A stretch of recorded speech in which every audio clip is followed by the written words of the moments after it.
بسم آب وولد ومنفس قدوس أحد أملاك زلعلم سلاسي سلام እግዚአብሔር ስኩላትኩም ይኹን ክብራት ስድራቤት ኣነስ ኣብ ሕልመይ ብተደጋጋሚ ሓንቲ ዝፈልጣ ሓፍተይ ሓንሳብ ኣብ ዓራተይ ደቂሳ ይሪኣ ሓንሳብ ከዓ ኣብ ቤት ጸሎት ይሪኣ በዓልቲ ሓዳር እያ ከም ፈቃድ ኣምላክ መልሲ ይጽበ ምናልባት ወላዲት ኣምላክ ቅድስተ ቅዱሳን ድንግል ማርያም ኣብቲ ሓዳርኪ ከም ዘላ ማለት ሓዳር እንድሕር ሃሊኪ እቲ ሓዳርኪ ስሙር ትገብረልኪ ከም ዘላ ጽቡቕ ትገብረልኪ ከም ዘላ ኣብቲ ሓዳርኪ ስኒት ንኽህሊ ትገብረልኪ ከም ዘላ ምናልባት እንድሕር ኣብ ሓዳርኪ ሰላም ብዙሕ እንድሕር ዘየለ ከዓ ሰላም ከም ትገብረልኪ ወላዲት ኣምላክ እዩ ካልእ ከዓ ምስ ኣፍቃሪ እውን ክኸውን ይኽእል ሓዳር እንድሕር ዘይብልኪ ኣፍቃሪ እንድሕር ሃሊኪ ከዓ ኣብቲ ርክብኩም ዘሎ ፀገማት ተወግደልኪ ከም ዘላ ምሳኺ ከም ዘላ እውን ክኸውን ይኽእል ካልእ እውን ሓዳር እንድሕር ዘይብልኪ ከምዚ ምስ ወዳት ምርኻብ ኣዝኺ ትጽገሚ ወይም ከምዚ ፍቅራዊ ህይወት ንምምስራት ኣዝኺ እንድሕር ትጽገሚ እንተኾንኪ እቲ ፀገምኪ ተወግደልኪ ከም ዘላ ትራድአኪ ከም ዘላ ወይ ከዓ ከም እተወግደልኪ እዩ ኣብቲ ቤት ጸሎት ይሪኣ ትብያ ዘለኻ ከዓ ኣብቲ ናይ ጸሎት ገዛኺ ከም ዘላ ወላዲት ኣምላክ ምናልባት ውዳሴ ማርያም ስለትጽሊ ወይ ከዓ ጸሎት ስለትገብርሉ ዝተቀደሰ ቦታ ስለዝኾነ ዋላ እውን ትንኣስ ትዕበ ማለት እዩ ወላዲት ኣምላክ ቅድስተ ቅዱሳን ድንግል ማርያም ኣብቲ ጸሎት ገዛኺ እውን ከም ዘላ እና እቲ ናይ ጸሎት ገዛኺ ከዓ ብፈሪሃ እግዚአብሔር ብክብሪ ክትሕዝዮ ከም ዘለኪ ክትከናኸንዮ ከም ዘለኪ ናይ ወላዲት ኣምላክ ምናልባት ስእለ ድህኖ ከዓ እንድሕር ዘይብልኪ ክትገብሪ ከም ዘለኪ እዩ ኣነ ከዓ መጀመርያ ብራኳ ማይ ናፀርኩ ሓዲረ ደጊመ ካልኣይ መዓልቲ ጀሪካን ናፀርኩስ እንታይ ይኸውን ቀዳማይ ጀሪካን ከም ዝዕትሮ ከምኡ ከዓ ምስካም ኣብ ውልድ ዝተደረኸ ክኸውን ይኽእል ምናልባት ውላድ ከም ዘለኪ ከም ትወልዲ ውላድ እንድሕር ኣብኪ ከዓ ውልድ ከም ዘለኪ ብሓፂሩ ማለት እዩ ምስ ውልድ ዝተኣሳሰረ ክኸውን ይኽእል ካልኣይ እውን ጸጋ መንፈስ ቅዱስ ምልባስ ጸጋ መንፈስ ቅዱስ ምርካብ እውን ክኸውን ይኽእል ሳልሳይ ከዓ ትምኒት እንድሕር ሃሊኪ ከምዚ ናይ በረከት ስራሕቲ ጸበል ምሕላፍ ንነዳያን ምብላዕ ከምዚታት ናይ በረከት ስራሕቲ ትምኒት እንድሕር ሃሊኪ ንኽትገብሪ ማለት እዩ እቲ ትምኒትኺ ከም ዝሳኻ እግዚአብሔር ኣምላኽ ይሕብረኪ ከም ዘሎ እዩ ማለት እዩ ብሕልመይ ብኣካል ናይ ዝረኣኽዎ ወዲ ስረ ምሕፋቕ ትርጉሙ እንታይ እዩ እዚ ስረ ምሕፋቕ ስረ ምግባር ቀዳማይ እንጀራ እንድዩ ግን ምስቲ ናይ ትፈልጦ ሰብ ብፍላይ ወዲ ተባዕታይ ናቱ ስረ ምግባር ናቱ ስረ ከምዚ ትብልዮ ዘለኹ ምሕፋቕ ናቱ ስረ ምርኣይ ከምዚታት መብዛሕትኡ ግዜ ምስኡ ክፍልኺ ከም ዝኾነ ወይም ሓዳር ከም ዘለኪ ክኸውን ይኽእል ማለት እዩ ኮይኑ ግን እዚ ኣዝዩ ጥንቃቐ ከም ዘድልዮን ሰዋኢን ጸሎትን ከም ዘድልዮን እዩ ሓንሳብ ሕልሚ ርኤ ኢልካ ትምኒት እውን ክህሊ ይኽእል እንድዩ በቃ ርኢኽዮስ በቃ መዚ ሓዳር እንተትገብር ወይም ምስኡ ተዛሪብክስ ሓዳር ተዝገብር ምስ ዝወዲ እናበልኪ ድሕር ተሓስቢ ወይም ናይ ከምኡ ዓይነት ትምኒታት እንድሕር ሃሊኪ ናይ ቀትሪ እውን ክኸውን ይኽእል እዩ ስለዚ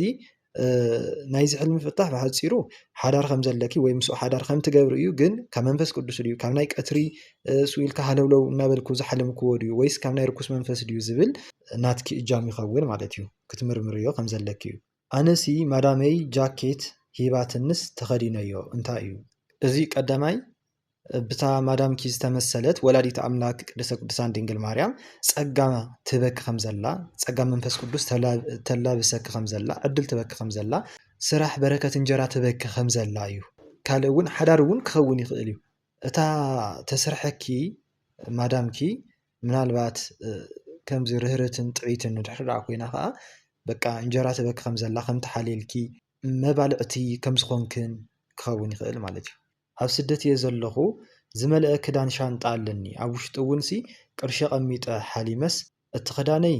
ጎዲሉ መን ወሲድዎ ይብል እቲ ቅርሺ እውን ኩሉ የለን መን ወሲድዎ ይብል ቀዳማይ እንታይ ክኸውን ይናየነ ሻንጣ ናይ ጉዕዞ ሓሳባት እንድሕር ሃሊካ እንድሕር ሓሲብካ በቃ እቲ ትምኒትካ ከም ዝሳኻ ወይም ባሕሪ ከም ትሰግር እውን ክኸውን ይኽእል ሻንጣ እንዳኣከብካ ክትርኢ ከለኻ ማለት እዩ እቲ ካልኣይ ሻንጣ ምስ ሓዳርን ምስ ናብራን ዝተኣሳሰረ እዩ እቲ ሳልሳይ ከዓ ምስ ህይወት ወይ ምስ ዕድላት እውን ዘተኣሳስርዎ ኣለዎ ማለት እዩ ስለዚ ኣብቲ ህይወትካ ዝነበረ በረከት ኣብቲ ህይወትካ ዝነበረ ጸጋ ወይም እቲ ናብራኻ ሓዳርካ ወይም ሓዳር እንድሕር ደኣ ዘይብልካ ከዓ ኣፍቃሪት እንድሕር ደኣ ሃልያትካ ኣፍቃሪ እንድሕር ደኣ ዘይብልካ ከዓ በቃ ከምዚ ምዃን ዝኣበየካ ዘሎሲ ዝኾነ ዝሰልበካ መንፈስ ከም ዘሎ ወይም ዝዓፀየካ መንፈስ ዕድልካ ዝዓፂ መንፈስ ከም ዘሎ እንጀራ ከይትረክብ እንጀራ ረኺብካ እውን ኣብ ቁም ነገር ንኸይተውዕሎ ዝገብር መንፈስ ከም ዘሎ ሓዳር እንድሕር ደኣ ሃሊካ ከይትቐስን ወይም ሓዳርካ ዘፍርስ ወይም ዘፍረሰ መንፈስ ከም ዘሎ ወይ ከዓ ኣፍቃሪት እንድሕር ደኣ ሃሊካ ምስኣ ዘጨቃጭቕ ዘባእስ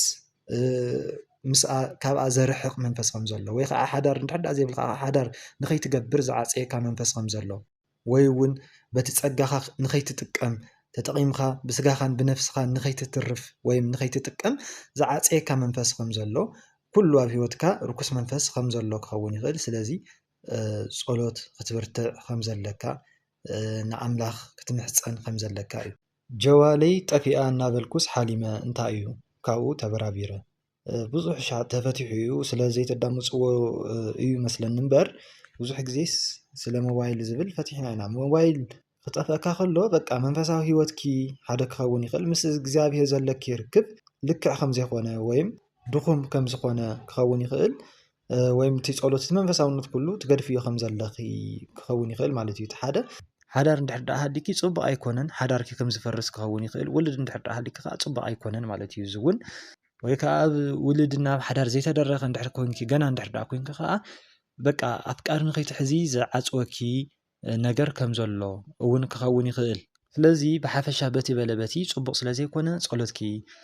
ክትብርትዒ ዝኸኣልክያ ጸሎት ኣቡነ ዘበሰማያት ትኹን ካሊእ ይኹን ዝኸኣልክዮ ጸሎት ክትገብር ከም ዘለኪ እዩ ማለት እዩ ከም ዓቕምኺ ጓል ሓፍትነይ ኣብ ዓዲ እያ ዘላ ኣነ ስደት እየ ብሕልመይ ግንሲ እዛ ኩላይ ዓመት ተቐሚጥኪ መፂኺ እናበለትሲ ካብ ቦርሳይስ 50 ቅርሺ 10 ቅርሺ ነይሩኒ ይመስለኒ እሞ ካብኡ ኢዳ እትያስ ባዕላ ትቕርሻ ተውፅኦ ኣነ ደሞ ንምንታይ ከምዚ ትገብሪ ኢለስ ይምንጥላ ይመስለኒ እዚስ እንታይ ይኸውን እዚ ደኣ በቃ እታ ሓፍትኺ ጥቕመኛ ከም ዝኾነት ኣብ ጥቕሚ ከም ዝተደረኸት ንዓኺ ዘይኮነሲ ነቲ ሃብትኺ ከም ትፈቱ ወይም ነቲ ቅርሽኺ ከም ትደሊ ብሓፈሻ እዚ ኢልካ ምዝርዛር ስለ ዝኸብድ ፅቡቅ ኣይኮንን ባዕልክ እውን ተረዲእ ክኸውን እዩ ስለዚ ጸሎት ግበርላ ንባዕልክ እውን ጸሎት ግበሪ ብሕልመይስ ምስ ኣፍቃሪየ ኣብ ገምገም ባሕሪ ንራኸብ እሞ ሕጉስ ኢለሲ ተመስገን እግዚኣብሔር እንታይ ይሰኣኖ ኣራኺብና ይብል እሞ ካብኡ ኣነ ከዓስ ይፅውዖ ተናዲዱ ይመፅእ ኪዲ ገዛኺ ተጸበይኒ ሰበይተይ ጠኒሳ እያ ዘላ ክትወልድ እያ ካብኡ ንድሓር ኢኺ እቲ ሓቂ ክትፈልጢ ይብለኒ ተጸበይኒ ብቻ ሓቂ ክትፈልጢ ኢኺ ይብለኒ እዚስ እንታይ ይኸውን እዚ ሓደ ቀዳማይ ስለናቱ ስለተሓስቢ ስለትጨነቂ ካብ መጠን ላዕሊ ወይም ስለትዝክርዮ ክኸውን ይኽእል ወይ ከዓ ንሱ ስለዝዝክረክ እውን ክኸውን ይኽእል ማለት እዩ ካልኣይ ርኩስ መንፈስ ሰይጣን ኣጉል ዝኾነ ተስፋ ንኽህልወኪ ካሊእ ሂወት ንኸይትርኢ ዝገብረክ ዘሎ ነገር እውን ክኸውን ይኽእል ሳልሳይ ከዓ ምናልባት ብሓንሳብ ከም ትምለሱ እውን ክኸውን ይኽእል ምናልባት ብሰብ ሓሲዱ ኣባኢስኩም ወይስ ብወለዲ ወይም ብካሊእ ነገራት ተገዲዱ ናብቲ ሓዳር ኣትይዎ ከይፈተወ ወይስ በቃ ብዝኾነ ድፍኢት ወይ ከዓ ከይፈተወ ከም ዝኣተዎ እሞ ሕጉስ እውን ከም ዘይኮነ ክኸውን ይኽእል እና ምሳኺ እውን ክምለስ ክኸውን ይኽእል ማለት እዩ እና እዚ ምባል ኣዝዩ ስለ ዝኸብድ ኣብ ጸሎትኪ ንኽትበርትዒ ሰለስተ ኣድግስ ከቢቦምኒ ኣነ ኣብ ዓራት ኮይነስ ስልኪ ይዛረብ እቲ ሓደ ኣብ ልዕሊ ብርከይስ ክነኽሰኒ ይደሊ እዚስ እንታይ ይኸውን ዝካራኸረኻ ዝፋታተነኻ ርኩሳት መናፍስቲ ከም ዘለው ምናልባት ከዓ ናይ ሰላቢ መንፈስ ክኸውን ይኽእል ብሓፈሻ ርኩሳት መናፍስቲ ዲያብሎስ ይፋታተነካ ከም ዘሎ ምስ ሓሻኽሩ ኮይኑ ማለት እዩ ወይ ምስ ሰራዊቱ ኮይኑስ ይከራኸረካ ከም ዘሎ ይፋታተነካ ከም ዘሎ ፅቡቕ ከም ዘየለኻ ክኸውን ይኽእል ማለት እዩ ብርክኻ ከዓ ምናልባት ናይ ብሓቂ ብርክኻ ዝሕመካ እንድሕር ደኣ ኮይኑ ኣብ ብርክኻ ዝተቐመጠ መንፈስ ብርክኻ ንኸይትሰግደሉ ስራሕ ንኸይትሰርሐሉ ንኸይትጎይ ጉልበትካ ዝሓዙ ርኩሳት መናፍስቲ ዘፍዝዙኻ መናፍስቲ ከም ዘለዎ እውን ክኸውን ይኽእል ማለት እዩ እኽሊ ከጥሕን ይኸይድ ግን ኣየጥሕኖን እየ ኣድጊ ከዓስ ብተደጋጋሚ ኣብ ሕልመይ ኣሎ እኽሊ ምጥሓን ወይ ከዓ ሕሩፅ ፅቡቅ ኣይኮነን ሁከት ፈተና መከራ እዩ ስለዚ እንኳዕ ዘይጥሓንክዮ ፅቡቅ እዩ እቲ እኽሊ ባዕሉ ግን ሽሻይ በረኸት እዩ ማለት እዩ ጥረ እኽሊ እንተኮይኑ ብዘይካ ጣፍ እንተኮይኑ ግን ብጥረ ይኹን ብሕሩፅ ይኹን ሁከት ፈተና መከራ እዩ ዝበሃል እቲ ኣድጊ ምርኣይ ከዓ ከመይ እሞ ማለት ከከም ኣረኣእዩ ዝፍታሕ ኣድጊ እውን ማለት እዩ ምናልባት ከምዚ ዝነኽሰኪ ዘጓየኪ ከምኡ ዓይነት እንድሕር ደኣ ኮይኑ ርኩስ መንፈስ እዩ ብሓፈሻ ከምቲ ናይቲ ሕልሚ ኣረኣእያ ጎይታ እውን ዝተሰቐለላ እያ ኣድጊ ማለት እዩ እና ትሕትና ናይ ትሕትና ምልክት እውን ክትኸውን ትኽእል ኩሉ እዩ ዝገዝኦ ንኣድጊ ማለት እዩ እና ኩሉ እዩ ዝወቕዖ ስለዚ ከከም ናይቲ ሕልሚ ኣረኣእያኺ ይፈላለ እዩ ማለት እዩ ከምቲ ናይ ኣረኣእያ ወይ ከዓ ተምሳሌት ወይ ግብሪ እዩ ዝፍታሕ ሓደ ኣርኬ ኣብ ሕልምሲ ገጂፍካ ጥዒሙካ ርኤካ ኢሉንስ እንታይ እዩ ትርጉሙ ዝኸውን ፀቢቕካ መልኪዕካ ክትርኢ ከለኻ ፅቡቕ እዩ ናይ ነፍሲ መልክዕ እዩ በቃ ናይ ፀጋ መንፈስ ቅዱስ ምልባስ ብፀጋ መንፈስ ቅዱስ ምብራህ ብፀጋ መንፈስ ቅዱስ ፅቡቕ ምዃን እዩ ፀጋ እግዚኣብሔር ምብዛሕ እዩ እዚ ኣብ ጸሎት ዝተደረግካ ሰብ እንድሕር ደኣ ኮንካ ማለት እዩ ኣብ ጸሎት እንድሕር ደኣ ዘየለኻ ኣብ ዓለማዊ ህይወት እንድሕር ደኣ ሃሊኻ ግን ስቑኢልካ ጾም ዘይትጸውም ረቡዕ ዓርቢ ዘይትብል ሙሉእ ስኢልካ ኮታ ኣብ ዓለማዊ ህይወት እንድሕር ደኣ ኮንካ ግን እንታይ ሞ ይዓብሰልካ ብስጋኻ ክትፅብቕ ትኽእል ብነፍስኻ ግን ትጉዳእ ከም ዘለኻ እዩ ካብኡ እውን ሕማም እዩ ዝበሃል ብሕልመይስ ንእሽቶ ሓወይ ኣለኒ እሞ ከምዚ ተወቂዑ ካብ ሕክምና ላወፀስ ክሪኦ ክቐርብ ተወልኩስ ክትጠልዮ ኢኺ ደሓን እዩ እኮ ኢላ ሓንቲ ቀያሕ ሰበይቲ ምቕራብ ትኸልኣኒ ብር ተበልኩስ ሕልሚ ካብኡስ ፋዘር ደው ኢሉ ከዓ ከምዛ ናተይ ሓሊሙ ካብኡ ከዓ ብሓንቲ መዓልቲ ኣነ ፋዘርን ሓሊምና እየን ኣጋጣሚ ደው ኢለ ክጥይቆ ግን ስልኪ ኣይሰርሒ ሕዝስ ተጨኒቐ ቀዳማይ ኣብ ስደት እንድሕር ደኣ ሃሊኺ ከምኡ እዩ ምናልባት ስለ ስድራ ቤትካ ስለትሓስብ ስለ ስድራ ቤትካ ስለትጨናነቕ ብዛዕባ ናይ ስድራ ቤትካ ደሃይ ስለ ዘተሓሳስበካ ርኩስ መንፈስ እውን ነዚ ስለ ዝፈልጥ ኣዝዩ ንኸጨንቐካን ንኽርብሸካን ከምዚ ዓይነት ሕልምታት እንዳምፀ ይፍትነካ እዩ ማለት እዩ ወይም የርኤካ እዩ ቀዳማይ እዚ እዩ ዝኸውን ወይ እውን እዚ ተመሳሳሊ ኣብ ቀትሪ ህይወትኪ ከመይ ይኸውን ሓወይ ቤተሰበይ ከመይ ይህሉ እናበልኪ ሓሳባት እንድሕር ደኣ ተብዝሕ እንተኾንኪ ኣዝኺ ትጭነቂ እንድሕር ደኣ ሃሊኺ እዚ እውን ክኸውን ይኽእል ማለት እዩ ናይዚ ጭንቀትኪ ወይም ናይቲ ቀትሪ ሓሳባትኪ ክትሓልምዮ ዘለኺ ማለት እዩ ሳልሳይ ከዓ ቀጥታ ፍታሕ እውን ክህልዎ ይኽእል ማለት እዩ ማለት እቲ ሓውኪ ተወቂዑ ብዝተፈላለየ ዝኾነ ሓደጋ ኣጓኒፍዎ ይኸውን እሞ ኮይኑ ግን ድሒኑ ከም ዝወፅእ እታ ቀያሕ ሰበይቲ ከዓ ወላዲተ ኣምላኽ ከዓ ምስኡ ኮይና ከም ትፍውሶ ወይ ምስኡ ከም ዘላ እዩ ካልእ ከዓ ብእቲ ሕማሙ ናይ መንፈስ እንድሕር ደኣ ኮይኑ መናፍስቲ እንድሕር ደኣ ወቂዖሞ ኣሕሚሞሞ ወይም ሂወቱ እንድሕር ደኣ ኣበላሽሙሉ እታ ሕክምና ቤተክርስትያን እያ ስለዚ ወላዲተ ኣምላክ ቅድስተ ቅዱሳን ድንግል ማርያም ናብ ቤተክርስትያን ኣቕሪባ ትፍውሶ ናብ ኣብ ፀበል ናይ ወላዲተ ኣምላክ ክሕፀብ ከም ዘለዎ እና ካብቲ ዘለዎ ፀገማት ካብቲ ዘለዎ ጭንቀት ክኸውን ይኽእል ናይ መንፈስ ሕማም ማለት እዩ ወላዲተ ኣምላክ ድንግል ማርያም ከም ትፍውሶ እዩ ንዓኻ ከዓ ክትጠልዮ ኢኺ ትብለኪ ዘላ በቃ ደሓን እዩ ኣነ ኣለኹ ምስኡ ኣጆኺ ኣይትጨናነቂ እያ ትብለኪ ዘላ ማለት እዩ ስኡልኪ ስራሕ ክስርሒ ኣነ ኣለኹ እየ ምስኡ እያ ትብለኪ ዘላ ሓንቲ ሰበይቲ እኒኣስ ናብዚ ሓዲስ ገዛ ስርኣዩ ኢላትኒ ኣትየስ ትኽ ኢለ ናብ ሽንቲ ቤት ኣትየ ሓርኢ ረጊፀ ወፅየ እንታይ ደኣ እዚ ሓርኢ ረጊፀ ኣብቲ ሽቓቕ እንታይ ደኣ እዚ ኢለያስ ስዋኤ ኣብ ዝሓዝኩሉ እዩ ብርግፅ ሽቓቕ ቤት ወይም ከምዚ ፍታን ምርጋፅ እንታይ እዩ ዝበሃል በቲ ባህላዊ ፍትሑ እንጀራ ሽሻይ እዩ ዝበሃል ግን ብኻልእ ከዓ ሽንቲ ቤት ወይም ሽቓቕ ፅቡቕ ኣይኮነን ማለት እዩ ናብ ሓጢኣት ቦታ ምኻድ ናብ ሓጢኣት ተቐዲስካ ነርካ ኣብ ፅቡቕ ቦታ ነርካ ኣብ መንፈሳውነት ነርካ ኣብ ስዋኤ ነርካ ኣብ ቤተክርስትያን ነርካስ ብምሾቱ ወይም ኣብ ዝኾነ እዋን ከዓ ናብ ዝኾነ ናብ ሓጢኣት ቦታ ምኻድ ወይም ናብ ዳ ጭፈራ ድዩ ወይም ናብ ዳንኪራ ድዩ ናብ ዝኾነ ቦታ ብቻ ናብ ናይ ሓጢኣት ቦታ ምኻድ ስለዚ ኣብ ፅቡቕ ነርኪ እቲ ሓድሽ ገዛ ትብልዮ ዘለኻ ከዓ ሓድሽ ዝኾነ ሂወት ሓድሽ ዝኾነ ናብራ ሓድሽ ዝኾነ ልቦና ወላዲተ ኣምላክ ኣዳልያትልኪ ከም ዘላ ወይም ኣዳልያትልኪ ከም ዝኾነት ንስኺ ግን ብፍላጥ ብዘይፍላጥ ወይም ብምችኳል ክኸውን ይኽእል ብዝተፈላለየ ምክንያት ከይተረዳእኪ ንሱ ገዲፍኪ ናብቲ ናይ ሓጢኣት ቦታ ትኸደ ከም ዘለኺ ወይም ብሓጢኣት ትጫማለቕ ከም ዘለኺ ክኸውን ይኽእል ብርግፅ እቲ ሂወትኪ ስለ ዘይፈልጦ ማለት እዩ ግን በቲ ሕልሚ እዚ ይመስል መሓዛይ ምስ ኣቦ ደቃ ናይ ብሓቂ ተፋቲሓ ከላ ግን ብሕልሚስ ኣብ ገዝኣ ይመፃ ምስ ኣዲኣ ቡንን ኣረቅን ይሰትያ እታ ገዝኣ ከዓ ብትኪ ዝተዓብለኸ ይኸውን ገዝኣ ንዓይ ከዓ ማዕተብ እሰርለይ ትብለኒ ሽዑ ኣነን እታ ንእሽተይ ጓለይን ድዩ ካብቲ ገዛስ ክንወፅእ ከለና ሰለስተ ሰብኡት ደው ኢሎም ንዓይ ነታ ንእሽተይ ቆልዓን መፅሓፍ ቅዱስን ፅላልን ይህቡና እዝስ እንታይ ይኸውን ብሕልሚ? እቲ ቡንን ኣረቅን ምስታይ ህውከት እዩ። ቀዳማይ ናይ ዲያብሎስ ፅዋዕ ወይ ከዓ ግብሪ ምግባር ክኸውን ይኽእል እቲ በቃ ናይ ሰይጣን ፅዋዕ ምስታይ እዩ ማለት እዩ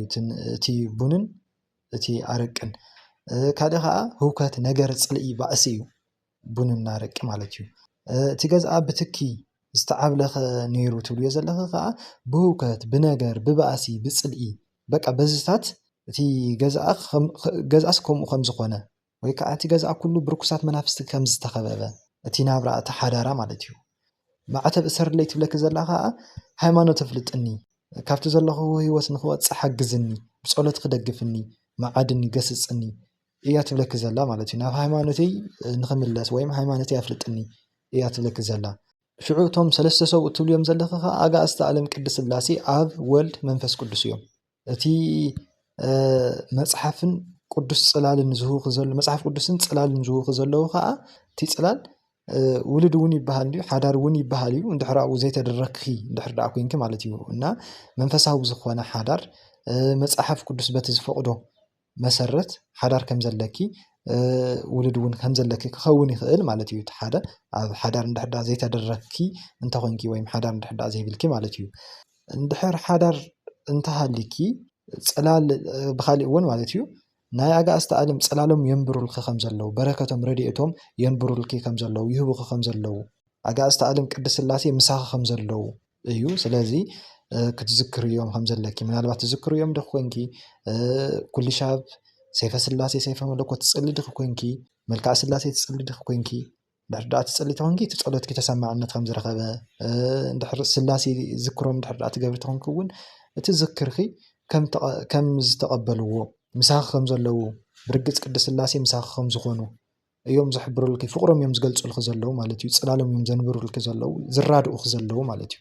ወይ ከዓ ዘይትፈልጡ እዮም እንድሕር ደኣ ኮንኪ ዝኽሮም ዘይትገብሪ እንድሕር ደኣ ኮንኪ ከዓ ዝኽሮም ክትገብሪ ከም ዘለኪ ኣጋእዝተ ዓለም ቅድስት ስላሴ ክተብዕልዮም ክትዝክርዮም